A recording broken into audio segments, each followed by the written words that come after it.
Бізге не үшін қажет деп ойлайсыңдар? Көшеде жүру тәртібін әр оқушы жақсы білуі тиіс.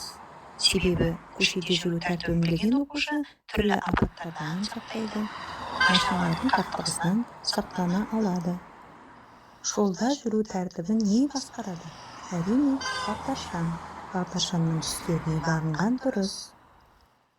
Бағдаршаммен қатар басқа да жол белгілерін өте жақсы білген дұрыс. Мысалға, жаяу жүргінші жолы, сонымен қатар жер асты жолы, зебра жолдарымен өтіп, жолдағы қауіпсіздікті сақтай аласыз. Машиналар жол жүретін жолдан өтер уақытта әуелі сол жағына қараймыз, содан соң жолдың ортасына келгенде барып оң жағына қараймыз. Сосын барып жолдан өте береміз. Машинаның жоқтығына көз жеткізіп өткізген жөн. Жол тәртібін білейік, аман есен жүрейік.